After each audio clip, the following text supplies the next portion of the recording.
Magandang araw mga ka-aerial defense, may ibabahagi na naman ako sa inyo dahil ngayong araw na ito ay may bagay tayong pag-uusapan. Eroplano ng Pilipinas pinadala pala sa West Philippine Sea, pagdating ng bagong warship ng Pilipinas na lalapit na. Pero bago tayo magpatuloy, wag mo muna kalimutan mag-like, share, and subscribe. Paki-follow at like muna ng aming page na nasa description na ang link.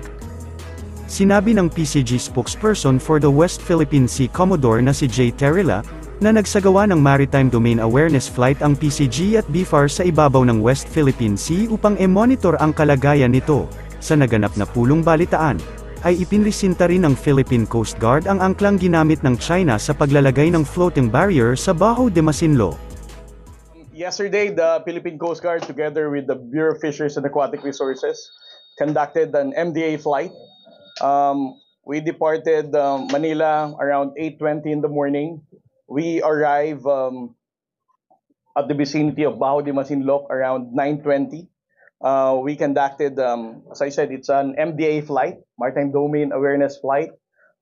For more than an hour, we flew over the vicinity of Bajo de Masinloc, and we were able to monitor the presence still of three China Coast Guard vessels. Two of which are inside the lagoon of Bajo de Masinloc. The other one is patrolling outside the vicinity of Bajo de Masinloc. There's also a presence of one Chinese maritime militia vessel.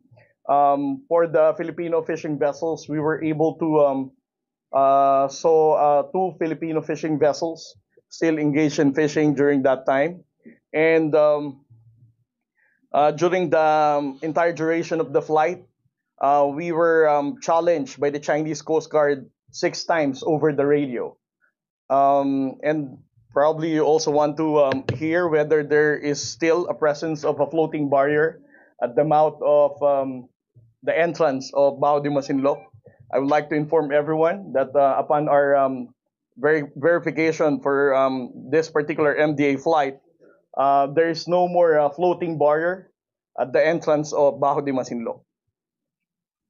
And I'll also be showing to you, this is the anchor of the floating barrier that we cut when the Chinese Coast Guard placed the floating barrier last September 20. From the photos of the barrier, you can see that this is actually the rope, no, nakakonekta yung floating barrier. So what we did is that we never really took the barrier, no. We just cut the anchor of the barrier. So we don't claim, the Philippine Coast Guard or not, the Philippine government doesn't claim that we are the ones who removed the barrier. What we did is we cut the anchor of the barrier. The reason why you have to cut the anchor of the barrier is that because for each end of the floating barrier, there are 2 anchors, no? Sa dulo niya, para hindi siya ma-drag ng current and the wind, no?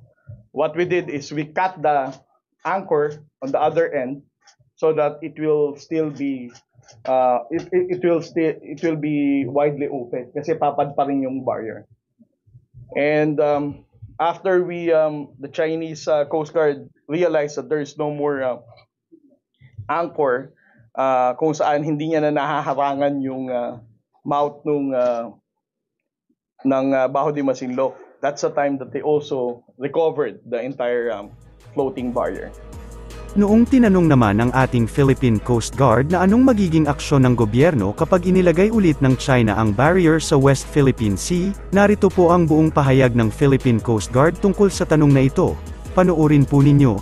Since our president has already given specific and clear instruction to the Philippine Coast Guard to remove the barrier the first time that we learned about it, in the next coming months, if ever that barrier will once again be in place, the Philippine Coast Guard will do whatever it takes for us to remove the barrier.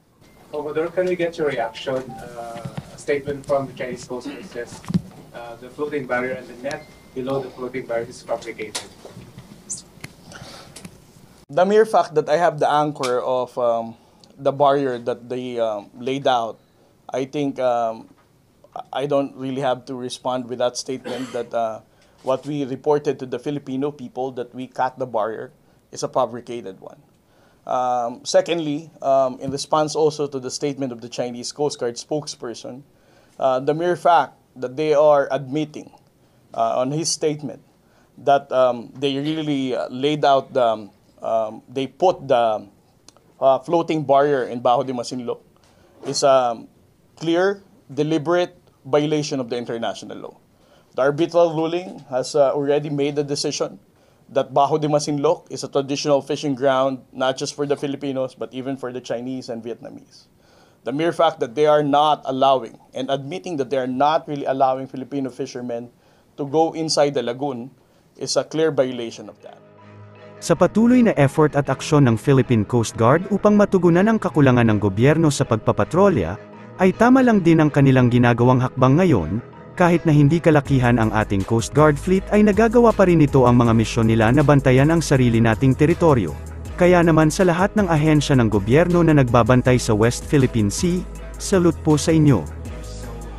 Sinabi ng South Korean shipbuilder na Hyundai Heavy Industries na isa sa 2 missile corvette na binili ng Philippine Navy ay ihahatid sa taon na 2025, at ang pangalawa sa taon na 2026. Plano naming ihatid ang unang corvette sa 2025, at ang pangalawang corvette sa 2026. Ang Hyundai Heavy Industries ay on track para sa target delivery dates ng paghahatid ng barko dahil ang pagtatayo ng mga barko ay on time, sabi ng kumpanya.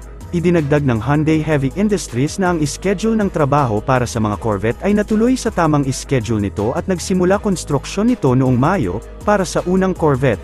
Ang trabaho ay nagsimula ayon sa orihinal na nakaplanong schedule na May 2023, at ang unang block ay ilalagay sa Nobyembre sa taong ito, dagdag pa ng South Korean shipbuilder. Ang tinutukoy ng Hyundai Heavy Industries ay ang steel cutting na kinukonsidera sa mga naval circles bilang simula ng pagtatayo ng isang barkong pandigma.